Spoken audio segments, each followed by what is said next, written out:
bem-vinda. Né? Uma casa que eu também considero minha, pelas vezes que aqui estive, e que, mais uma vez, fui convidada, e sabe, oportunidade de trabalho a gente não rejeita, a gente precisa agarrar. Né? Então, estamos aqui novamente, e hoje a minha palestra é um pouquinho diferente do que eu costumo fazer. Eu vou sempre mais do lado do Evangelho, eu vou sempre mais do lado emocional, mas hoje impunha-se que conversássemos a respeito do Livro dos Espíritos e entender um pouquinho como ele surgiu e entender mais um pouquinho todo o trabalho que Kardec fez, até conseguir que ele estivesse pronto. E quando a gente fala em Espiritismo, quando nós falamos em Livro dos Espíritos, a imagem que nos vem sempre é uma mesa. Uma mesa singela, despida de qualquer outro adorno, em que as pessoas se colocam com as mãos que representam o trabalho, com as mentes e os olhos fechados, ensimesmadas e prontos para servir. Mas como nós chegamos até esse momento? Como nós chegamos até esse conceito? Este aqui é Denisard Hippolyte Léon Rivail, nosso Allan Kardec. Ele nasceu no dia 3 de outubro de 1804, na cidade de Lyon, França. Filho de Jean-Baptiste Antoine Rivail, que era magistrado, um juiz da época, e Jean-Louis Duhamel. Quando a gente fala em Livro dos Espíritos, às vezes a gente pode ter a falsa impressão que um belo dia, sem mais nem menos, Kardec sentou-se a uma mesa e passou a conversar com os espíritos. Estavam todos lá, com as mãos sobre aquela mesa singela, e tudo começou a vir, tudo começou jorrando, de uma forma fácil, sem maiores problemas. Mas será? Será que foi assim? Nós devemos nos reportar àquela época, que antecedeu ao Livro dos Espíritos. Vamos lembrar que estávamos em pleno iluminismo. Tudo começava a mudar, tudo naquela ocasião, principalmente na França, efervescia de novidade. Eram os pintores, eram os escritores, havia Beethoven, havia Bach, que mudaram a música, mudaram a forma de encarar o mundo, toda uma efervescência acontecia. E nessa mesma época, alguém aqui talvez já tenha ouvido falar em Mesmer, que foi um grande estudioso do trabalho com ímãs. Como vocês podem ver aqui, na primeira, será que eu vou desligar? Bom, aqui está o Mesmer, aqui ele está brincando com que o passe com as mãos. E aqui surgem várias vibrações indo em direção a essa pessoa. Ele também usava uma máquina na qual havia água dentro para propiciar essa troca energética. E aqui também uma figurinha que acredito ficou pequenininha, mas são 3 ou 4 pessoas ligadas a uma máquina. E o Mesmer, que estudava essa situação, ele dizia que é o próprio homem que atua com eficácia maior sobre o próprio homem. Ora, o homem, quando faz isso, ele lembra Jesus, que impunha suas mãos sobre o outro e, como um dínamo, fazia com que aquela pessoa mudasse a sua essência, a sua modo de ver o mundo, a forma de se relacionar com o seu problema, e ele propiciava que aquela pessoa mudasse uma realidade interior. Não é isso? Porque Cristo dizia, quando fazia os milagres, a tua fé te curou. Então ele dizia, ele realmente propiciava, mas era a fé daquela pessoa que fazia com que as coisas se modificassem, que o mundo se clareasse, que as escamas caíssem dos olhos, que obliterava a visão, como foi lido no texto desta noite. E o Mesmer, ele estudava isso, ele era um cientista, um médico, e ele estudava muito isso. Existe um filme, inclusive essa foto aqui é de um filme que vocês conseguem baixar pelo YouTube, que fala da história de Mesmer. E logo depois de Mesmer, muitas outras coisas estavam acontecendo. Muitos foram os precursores do Espiritismo. Muitos foram aqueles que filosofavam, experimentavam e analisavam vários fenômenos que aconteciam. Até que chegou um dia em que essas 3 irmãs mudaram a história do enfrentamento ou do conhecimento de tudo que não era físico e de tudo que era espiritual. Vocês conhecem essas irmãs? São as irmãs Fox. Aqui nós temos as 3 já adultas, que se chamavam, à época, tinham 14, 11 e 37 anos. Margaret, Catherine e Lea. Lea já lecionava piano, era a mais velha delas. Tinha Catherine de 11 e Margaret de 14. Eram filhas de um pastor da igreja episcopal metodista. Eram 6 filhos, só tinha um homem. Se a gente tivesse assistido o filme de terror, ele seria lobisomem, né? Porque diz que depois de 6 mulheres, o primeiro homem era lobisomem. Não é o caso aqui. E esse pastor episcopal tinha que fazer as suas andanças pela região. Eles iam, como ainda hoje vão, aos recantos mais distantes. Até que eles tiveram que ir à comunidade onde havia uma casa. E eles se apresentaram lá perante a comunidade metodista e iam ficar por ali. Mas onde a gente acomoda um pastor, a mulher e mais 7 filhos? Não dava para colocar na casa de paroquianos, não dava para acomodar em qualquer lugar, era muita gente. Então eles lembraram que havia lá uma casa distante, uma casa grande, mas tinha fama de mal assombrada. Mas a gente não ia contar para o pastor, né?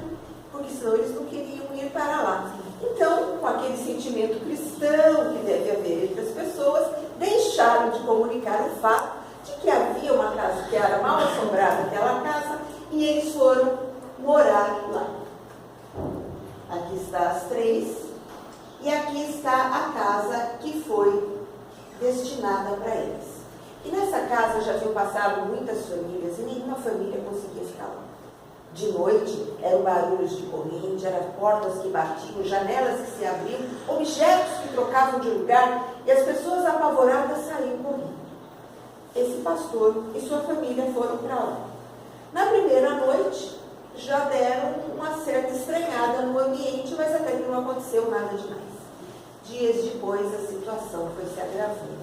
Os barulhos aumentando. Aquela forma que a gente às vezes vê em filmes, ou que já ouviu contar de algum relato mais antigo, madeira que estrala, de repente, a porta, tudo já estava fechado, mas uma porta que bate, objetos que saíam do lugar, que caíam no chão, e aquilo foi criando um grande desespero. Então, de noite era uma fervedeira. Contam os livros que à noite, numa determinada noite principalmente, todos os filhos correram para o quarto do casal, procurando socorro naquela situação.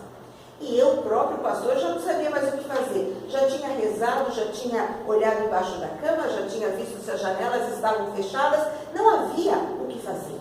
E de repente, a filha mais nova dele, uma criança ainda, resolveu responder às batidas. Então, se havia uma batida, a menina começou a bater na parede também, e deu 2 tapas. Passou 1 minuto e o espírito deu 2 tapas de volta. E bateu no piso.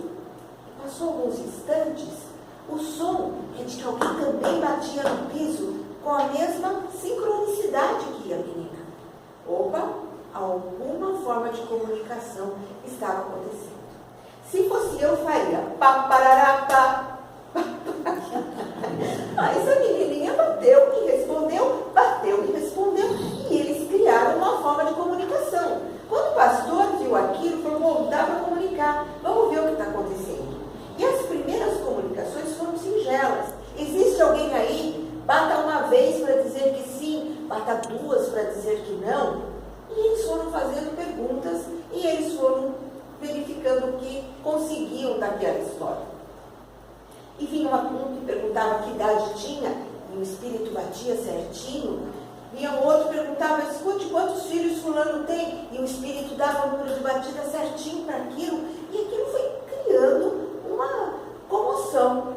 Daí comentaram com o vizinho, comentaram com o outro, e de repente era um grande número de pessoas que ia até ali, porque a curiosidade estava despertada.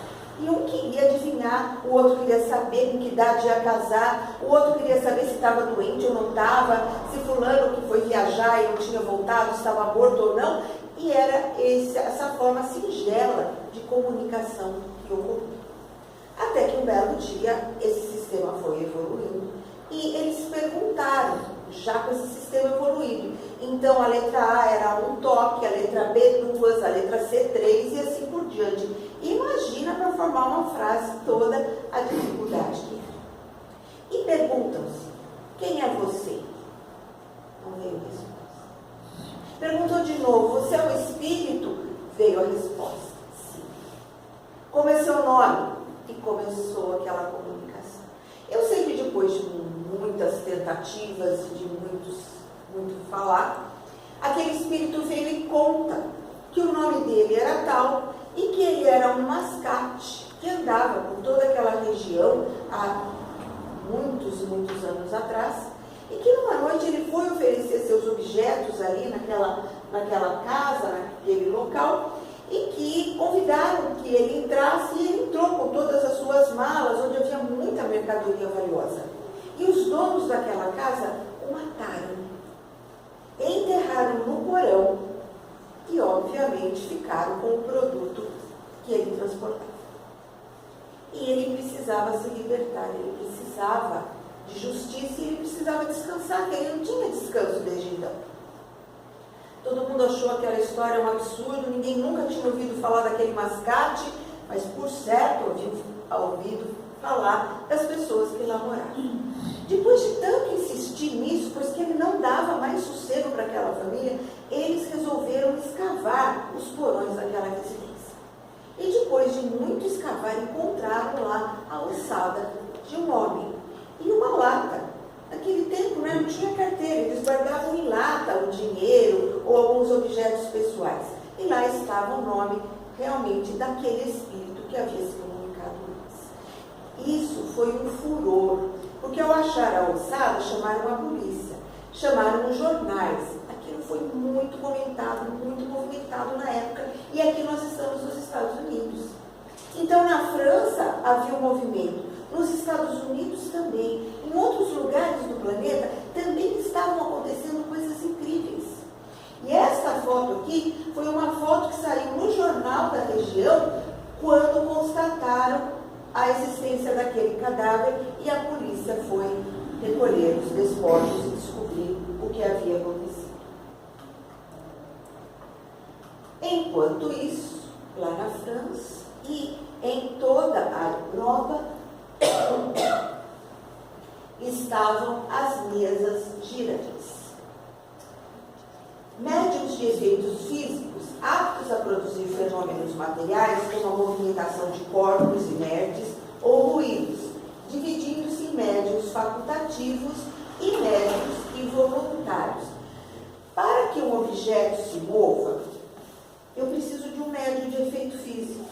Esse médium de efeito físico, ele neutraliza as leis da física, ele modifica uma série de situações naquele ambiente que permitem que esses objetos comecem a se movimentar. Isso pode ser obtido porque eu quero, porque eu tenho conhecimento do que eu sou capaz e também involuntariamente. Quantos de nós já ouviram falar em combustão que não tinha motivo para ser? Quando um objeto bate, quando a porta se abre ou se fecha, ela não faz isso sozinha. E nem pela ação só dos espíritos. Precisa ter um médium de efeito físico ali presente. Por isso que as 3 irmãs eram necessárias. Porque antes haviam ruídos, desconfortos, mas nada se produzia. Aquilo só começou a produzir quando? Quando uma médium de efeito físico, que eram as 2 irmãs mais jovens, estavam presentes naquela sala. E na Europa, havia o fenômeno das mesas girantes. Foi uma febre. Da mesma forma que aconteceu lá nos Estados Unidos, numa bela ocasião, reunião, as mesas começavam a pular, ou iam de um lugar para o outro, ou davam uma demonstração qualquer que não se esperava, era um fenômeno. E aquilo virou febre. Todos queriam, todos iam a essas reuniões e aguardavam que isso acontecesse. Nós vemos aqui as pessoas com as mãos na mesa, e a mesa começava a flutuar, e a mesa ia para cá, e a mesa ia para lá. Vocês já pensaram, se eu fosse uma dona de casa naquela época, e eu gostasse de festa, como eu gosto, né? Eu falava assim para o meu marido: você sai e me compra uma mesa que pula. Você vai lá e me traz uma mesa que gira, porque é moda. Eu quero na minha casa. Porque eu quero que todo mundo venha assistir, venha ver que eu tenho e fulano não tem. Então, não dependia da escolha de você querer uma mesa que pulasse, porque não era a mesa que pulava. Era alguém que fazia a mesa se movimentar. Kardec, aquele que nós vimos lá na frente, Rivail, teve o primeiro contato com o magnetismo de Mesmer no ano de 1823. Era muita curiosidade na época, e Rivail era um homem curioso, era um homem da ciência, ele queria saber, ele queria entender o que estava acontecendo, e ele foi convidado e começou a participar dos trabalhos da Sociedade de Magnetismo de Paris, com Mesmer.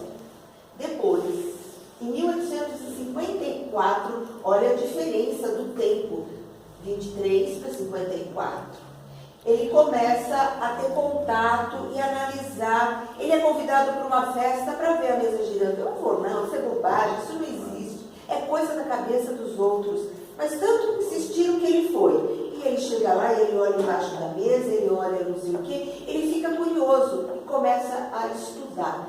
E em 1856 ele começa a participar das reuniões na casa da senhora Antoine Maison, e depois a estudar os fenômenos na casa dos Boudin, que também tinham filhas jovens. E é interessante porque isso só acontecia com essas pessoas bem mais jovens. Tinham homens também, mas a maioria eram meninas, porque elas não estavam preparadas para aquilo. Elas não iriam conseguir imaginar como tapear tantas pessoas. Elas eram crianças ainda, praticamente. E nós vemos aqui figuras ilustrativas da época. Os sistemas foram evoluindo. Daquela batidinha simples, começaram a colocar as letras do alfabeto em volta de uma mesa, começaram a colocar uma prancheta com uma caneta, um lápis na ponta, para que ela fosse, aos poucos, formando as palavras que o espírito gostaria de dizer. Poxa, mas trabalheira, né? Difícil isso. Como é que isso tudo aconteceu? Como é que isso tudo evoluiu até chegar ao Livro dos Espíritos? Vamos pensar em Rivail, o nosso Allan Kardec. Ele era um espírito extremamente inteligente, muito curioso, muito observador, compenetrado. Ele gostava muito do estudo de filosofia, e nos seus primeiros estudos foram realizados em Lyon mesmo, na cidade em que ele nasceu. Mas quando ele chegou numa idade de 10, 11 anos, ele foi enviado para Yverdon, na Suíça. Era comum naquela época que os filhos de famílias de posse fossem estudar em grandes centros. Isso acontecia no Brasil, inclusive, os donos de fazenda mandavam seus filhos para a Europa. E na Europa também mandavam para Yverdon, na Suíça, que era um modelo de escola. E o professor que dirigia isso, quem é da área da educação, já deve ter ouvido falar em Johann Haydn Pestalozzi, cujo apostolado pedagógico era tão conhecido que ele passou a ser conhecido como o educador da humanidade. Ele não ensinava apenas a matemática, ele não ensinava apenas a filosofia, ele ensinava as crianças que estavam sob sua tutela a entender, a perguntar, a chegar a outras conclusões que não apenas aquelas que estavam nos livros. E aqui está Pestalozzi. E aqui o castelo de Yverdon, onde funcionou a famosa escola que ele deu nome. Mas ele era um homem rico, um homem procurado por todas as famílias ricas da Europa e do mundo, as quais confiavam seus filhos, mas ele era um filantropo, porque ele trazia para si, para estudar na sua escola, pobres e órfãos. Ele cobrava dos ricos, sim, mas ele trazia para si todas as crianças que ele pudesse socorrer. E essa figura aqui é bem emblemática desse bom caráter. Então, ele dava um exemplo de homem. E lá na sua escola, todos os ramos do conhecimento eram estudados, todos. Cálculo, álgebra, história, botânica, zoologia. Estudavam as línguas mortas, o grego e o latim, e as línguas atuais da época. Italiano, inglês, francês, alemão, entre outras. Sabe estudar muito que ele fosse para lá, né? Porque não tinha um minuto de folga. E ele tinha uma forma diferente de estudar. Ele ia muito para a natureza, embaixo das árvores, ele, enfim, fazia uma série de coisas que chamava a atenção daqueles alunos. E isso foi muito importante na formação de Kardec. E vocês já vão entender o porquê. Ele era muito dedicado e aos 15 anos, ele algumas vezes se envolveu em algumas situações ali. Que como via todos os filhos dos ricos, e Pestalozzi não fazia diferença da origem, nem da cor, nem do credo, muitas vezes Vivarinho percebeu alguns problemas entre os próprios internos, entre os próprios alunos e até os professores, porque muitas religiões ali estavam se chocando. Ele era poliglota, falava todas essas línguas ali, e isso favoreceu muito. E essa daqui é a Gabi, porque para um homem assim precisava uma mulher que também pudesse sustentá-lo nos momentos difíceis, porque foram difíceis os momentos que ele enfrentou. Ela nasceu em 32, era formada em letras e belas artes, era culta, inteligente, autora de livros. Parem para pensar que nós estamos falando em 1800 e alguma coisa. Não era uma mulher empoderada, não era uma mulher, né, digna de estar ali ao lado daquele homem. E ela o acompanhou sempre, aqui na biografia de Kardec, e mesmo em todas as representações, inclusive dos estudos dos espíritos, Gabi, a Gabriele, estava presente. Por que foi importante essa formação em Kardec? Porque ele veio do mundo dos espíritos preparado para a missão que ele teria que enfrentar. Mas ele precisava aqui estar preparado também. Como que aconteceu o livro dos espíritos? De repente, ele começou a fazer perguntas naquelas rodas, onde estavam os médiuns, onde estavam recebendo a mensagem dos espíritos. E olha, as jovens que estavam com ele, 15, 18 anos, 20, Hermance Defoe, a autora que nós sempre lemos também nas casas espíritas, elas eram muito amparadas pela espiritualidade. Ele estudou em Yverdon e conheceu gente de toda a Europa, da América, conheceu gente da África também, da Índia. Quando os fenômenos começaram a acontecer e ele trocava as cartas com os seus antigos amigos da escola e pedia que eles também pesquisassem, eles também diziam, aqui também estão acontecendo esses eventos, aqui também isso acontece. Então Kardec começou a fazer questionários e mandava para todos esses amigos e para todos esses conhecidos, para que nas suas rodas de espiritismo também fizessem as mesmas perguntas. Lembrem-se, Kardec não escreveu o livro dos espíritos, ele codificou, ele pegou todas essas respostas que vinham de todos os lugares do planeta, confrontava uma com a outra e colocou no que nós chamamos de livro dos espíritos. Então a formação foi importante, ele era conhecedor de biologia, de química, de física, então o que os espíritos comentavam, que podia ser muito adiantado para a maioria daquela época, ele conseguia entender, e ele conseguia entender também porque ele sabia a história dos outros países e a língua dos outros países. Então cartas vinham em todos os idiomas e ele conseguia colocar para a conferência e escrever o livro dos espíritos. Com o passar do tempo, essas garotas que estavam com Kardec passaram a usar a psicografia direta. Então, não precisava mais daquele alfabeto todo.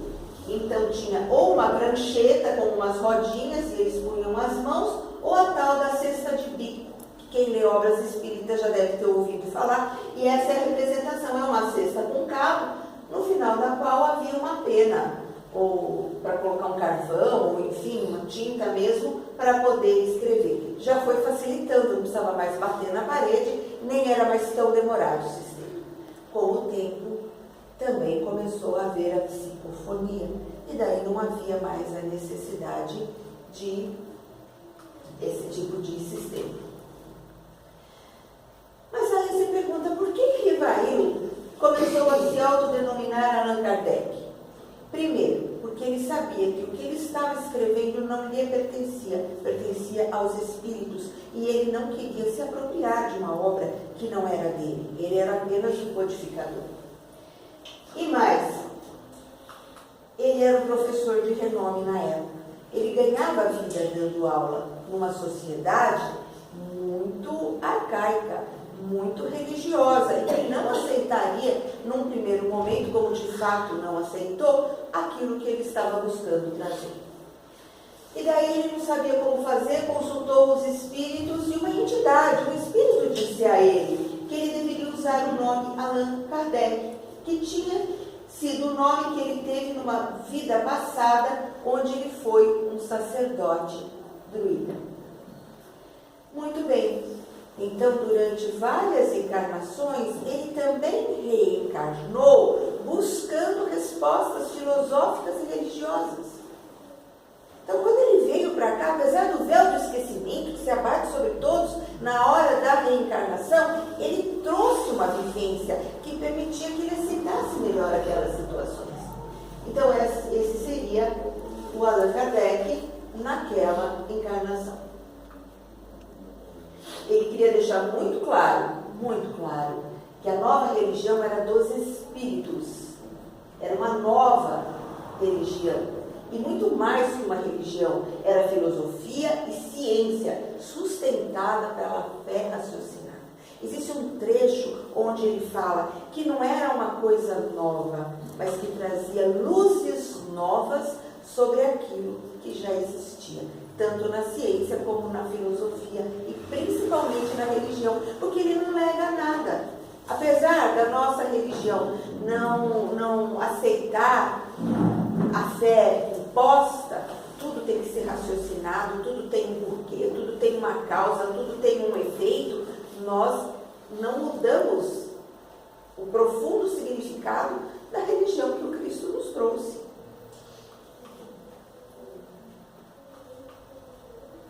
O Espírito da Verdade. O Espiritismo é fruto do ensino dado, não por um homem, mas sim pelos Espíritos, que são as vozes do céu, em todos os pontos da terra, com o concurso de uma multidão inumerável de intermediários.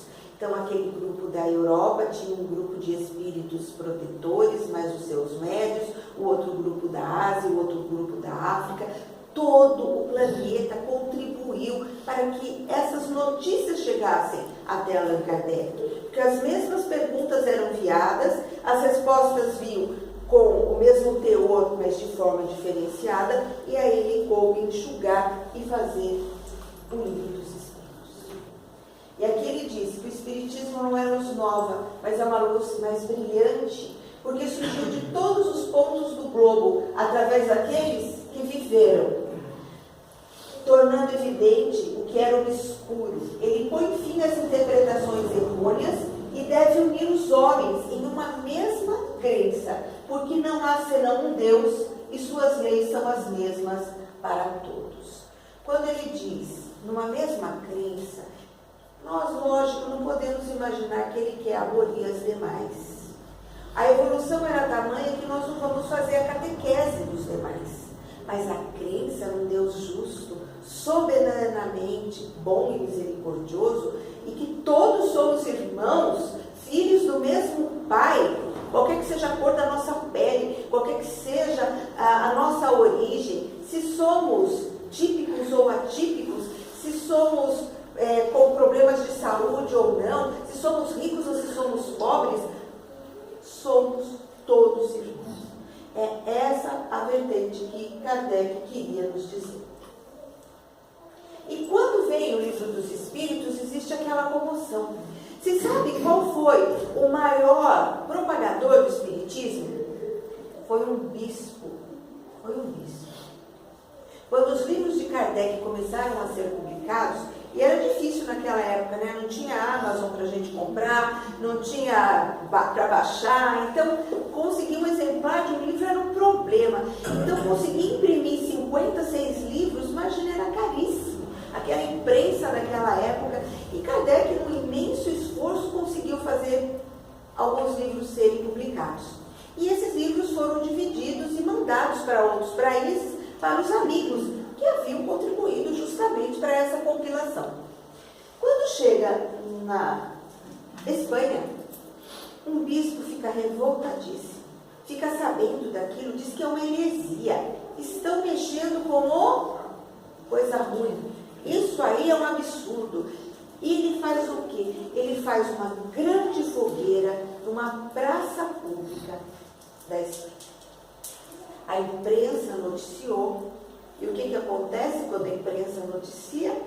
A curiosidade. Todo o povo queria saber o que tinha acontecido para ter que queimar livro. A gente não estava mais na Idade Média, a gente estava no Iluminismo. O que aquele bispo foi fazer? Ele fez um grande favor para o Espiritismo, porque ficou tão famosa a história que todo mundo queria saber o que Kardec estava escrevendo, que deixou aquele homem tão doido.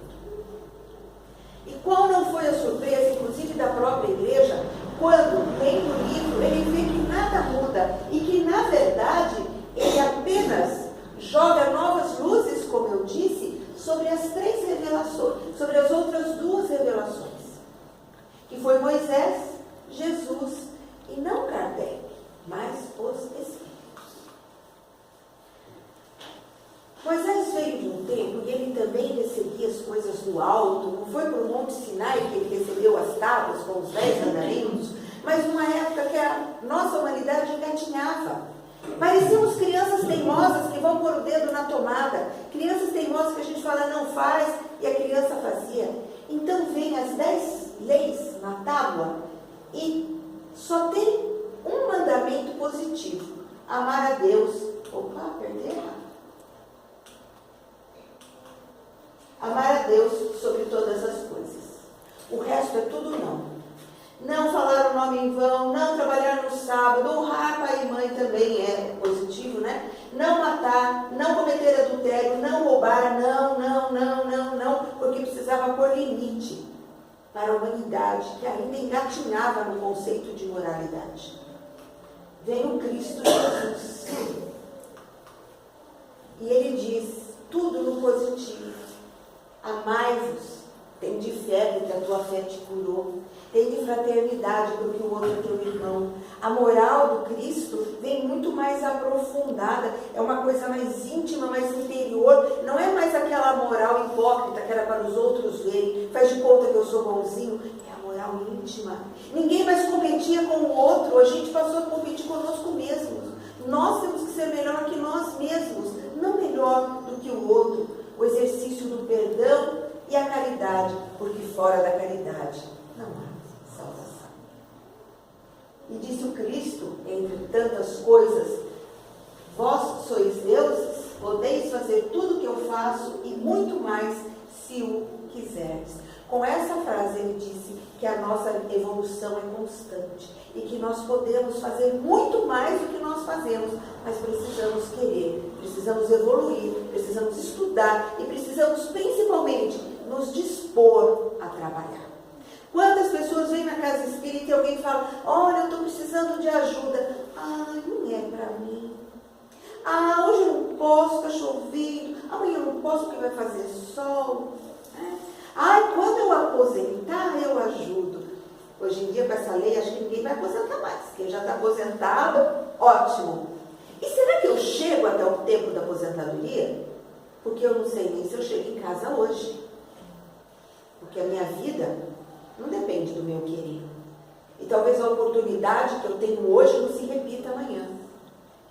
E quando Cristo saiu a procurar aqueles que o seguiriam entre seus apóstolos, Ele não escolheu os eruditos, os ricos, os que já tinham casa própria, aqueles que já estavam aposentados, que não tinham outras atribulações. Ele pegou pessoas como nós, pessoas que tinham problemas, que tinham família. Pedro tinha uma sogra, gente, pediu a cura da sogra. Olha que homem grandioso, né? E o Cristo curou a sogra, certo? O outro era preocupado com o filho. Tinha um que estava preocupado em enterrar o pai que havia falecido. Então, eram pessoas como nós e que aceitaram o chamado do Cristo. E hoje a gente nem precisa andar com ele pelo deserto. A gente pode fazer a caridade com tanto mais facilidade. Então, nós precisamos nos dispor ao trabalho, ao chamado que vem para nós. Em todas as revelações está o Cristo. A nossa religião é cristã, essencialmente cristã, e não nega nada do que o Cristo disse, apenas fundamenta, aprofunda o entendimento para que nós possamos realmente seguir adiante.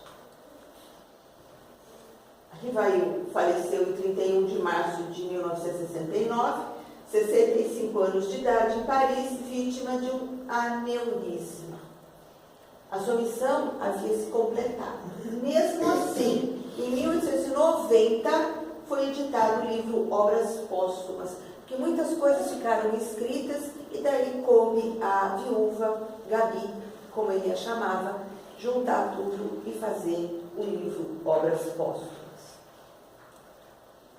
Então, o Livro dos Espíritos foi escrito desta forma, pela boa vontade de muitos, trazendo conhecimento de todos os lados, com muita dedicação, com muito trabalho, e nós hoje somos muito gratos a esse homem que se autodenominou Allan Kardec, e que foi aquele que codificou. Mas nós não somos kardecistas, nós somos espíritas.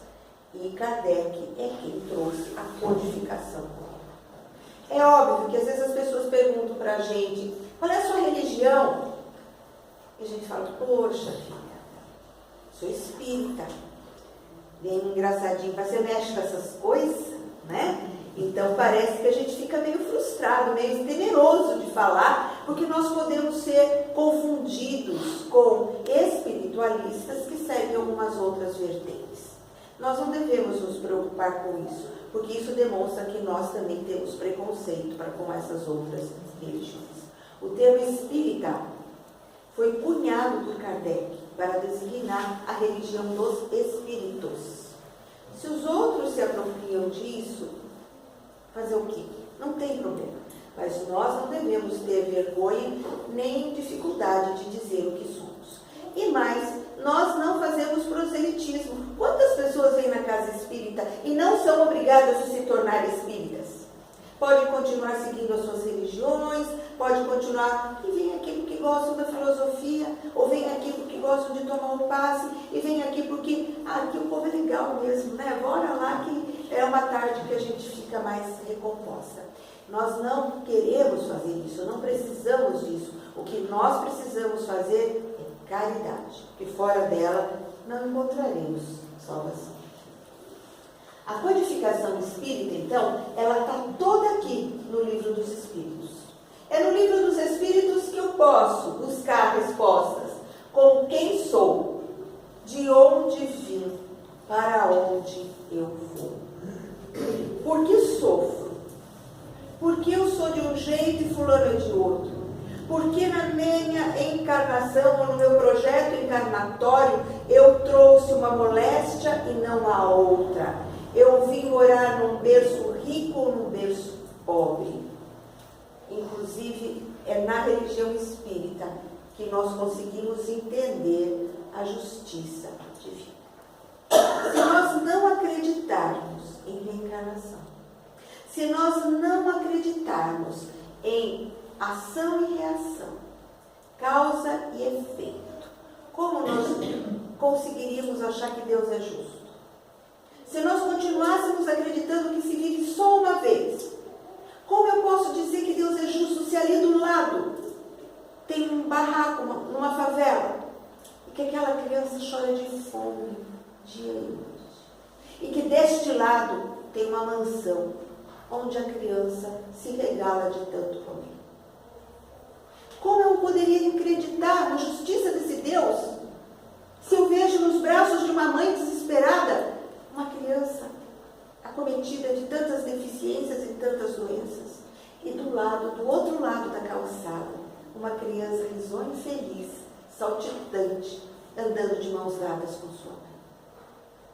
É só a doutrina espírita que explica que trazemos não o castigo a cumprir, não a dívida a saldar, mas a necessidade de um estágio mais ou menos duro para que possamos aprender algumas lições.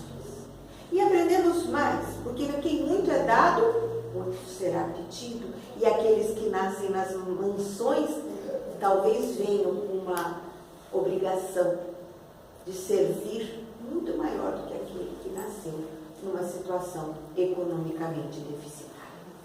Na doutrina espírita, sabemos. E não podemos mais reclamar. Foi praga de parteira, né? Isso é praga de parteira, nada dá certo na minha vida. Poxa vida, fulano pensa dar certo. Eu demoro 10 anos para conseguir a mesma coisa. Será que nesses 10 anos eu estou me preparando para não perder aquilo, como já posso ter perdido em outras vidas? Será que a dificuldade que eu tenho vem justamente desse amadurecimento que eu preciso ter? Será que quantas portas se fecharam é porque atrás delas eu encontraria a perdição que eu já encontrei em outras vidas?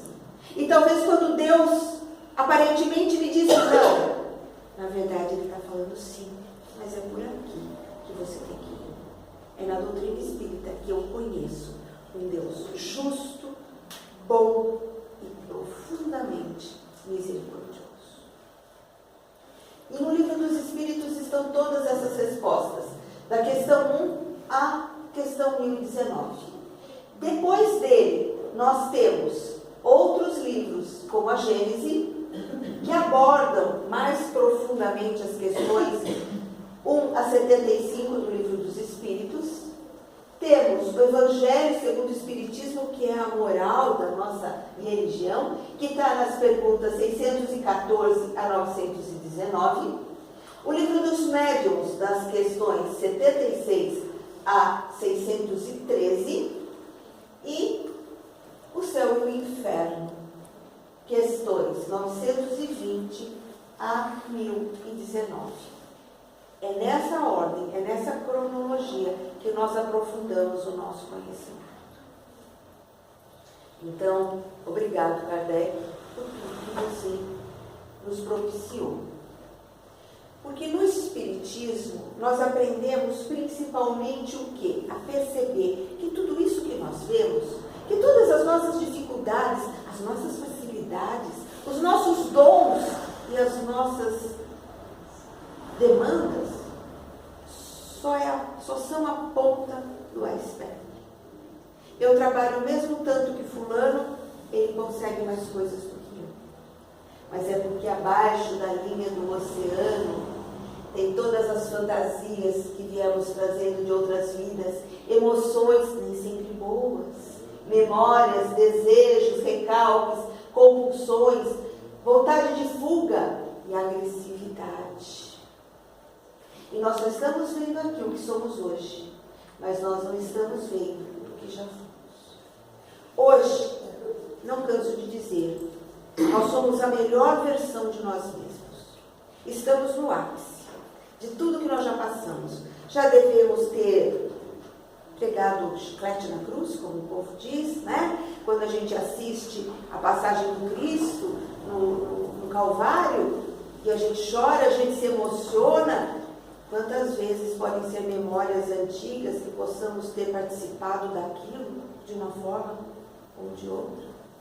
Quando nós voltamos nossa atenção para o íntimo de nós mesmos, por vezes vemos ali um homem e uma mulher velha, com pensamentos que nós dizemos, por que eu estou pensando isso? Isso não faz parte de mim. Por que veio esse ímpeto de agredir ou de revidar? De responder, quando eu já sei que tudo isso é bobagem, que não me leva a nada? Será que não é o que está abaixo daquilo que nós lembramos e que por vezes um pouquinho mais devagar na vida nos garante chegar com mais segurança em algum lugar? É aqui no livro dos Espíritos que nós entendemos a justiça divina. Cada um de nós está no lugar que deveria estar na hora que nasceu. Da hora que nasceu em diante depende do nosso esforço. Daquilo que nós aprendemos, porque nós podemos melhorar a nossa vida pelo amor ou pela dor. Nós podemos fazer as nossas escolhas e essas escolhas que fazemos todos os dias, desde o reciclado é um lixo, que vai impactar o planeta que nós vivemos e que deixaremos para os nossos descendentes, até aquilo que nós separamos com carinho, aquilo que temos em excesso para dar para os mais carentes, todas as nossas escolhas impactam o nosso futuro agora, amanhã ou depois, e o nosso futuro a longo prazo. A nossa saúde depende das escolhas que nós fazemos. Eu sei que eu não devo beber muito, eu sei que eu não devo comer muito. Eu como muito, eu bebo muito. Daqui 10 anos eu estou doente, eu digo, é castigo de Deus. É praga de quem não gosta de mim. Mas eu não assumo a responsabilidade das escolhas que eu mesma fiz. E eu aprendo isso no livro dos Espíritos. Então, um resumão do que a gente conversou hoje.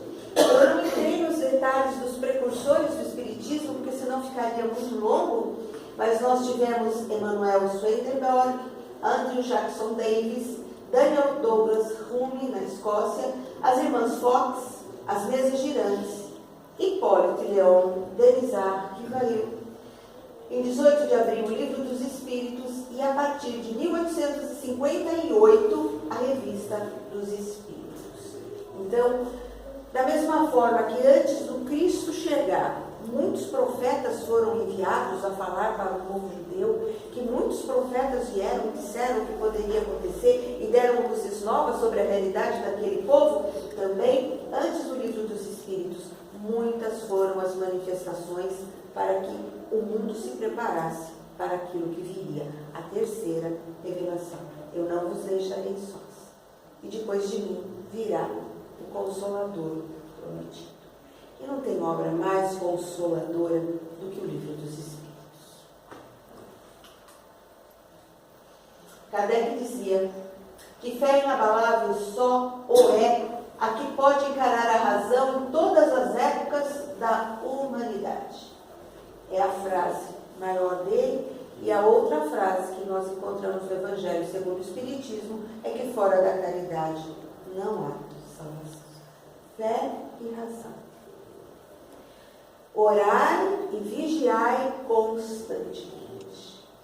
A fé nos direciona, a razão nos alerta, nos posiciona, mas é a oração que nos liga com o alto, para termos forças suficientes para prosseguir. E mais do que prosseguir, perceber que o chamado é todos os dias. E o chamado pode estar em alguém que te para no meio da rua, em um bêbado, alcoólico que te estende as mãos, te pedindo uns trocados. E que a gente vê tantas pessoas dizerem, vai trabalhar, mas a gente não sabe o que levou aquele espírito para aquilo. A gente não sabe quem que levou aquela criatura que apertou a porta da tua a campainha da tua porta para pedir um prato de comida, a escolher aquela casa e não a do vizinho. O que levou aquele homem andrajoso a pedir para você e não para o outro que estava do teu lado? Porque aquele momento é de prova. Nossa, nós não podemos mudar o destino do outro, mas podemos tratar com carinho, com dignidade. Podemos dar R$1 ou 2, podemos dar um pedaço de pão, mas não podemos negar o olho no olho e dizer, vai com Deus, meu irmão. Que talvez sejamos as únicas pessoas que olharão nos olhos daquela pessoa corajosa naquele dia. Podemos ser aqueles que, ao falar irmão, tirem a ideia de suicídio de alguém que está desesperado. E ao falarmos do nome de Deus, talvez ele lembre da prece que ele fazia quando ele era criança e tinha uma mãe que olhava por ele. E ele lembre de de orar e ele lembre dessa mãe e nesse momento ele possa ser atingido pelos cuidados dessa mãe, que possa estar no Padre espiritual. O chamado é todos os dias e a nossa fé vai nos guiar. Eu agradeço muito a oportunidade de estar aqui com vocês, falando desse cara incrível que foi Kardec, né? Dessa mulher maravilhosa que foi a Gabizinha, que estava com ele em todos os momentos, mas principalmente falando desses espíritos de luz que vieram trazer essa mensagem, essa esperança e essa fé raciocinada que nos garante viver com paz e muita tranquilidade no coração. Que a paz do Divino Mestre Jesus esteja sempre em nossos corações. Muito obrigada pela oportunidade que a casa me deu.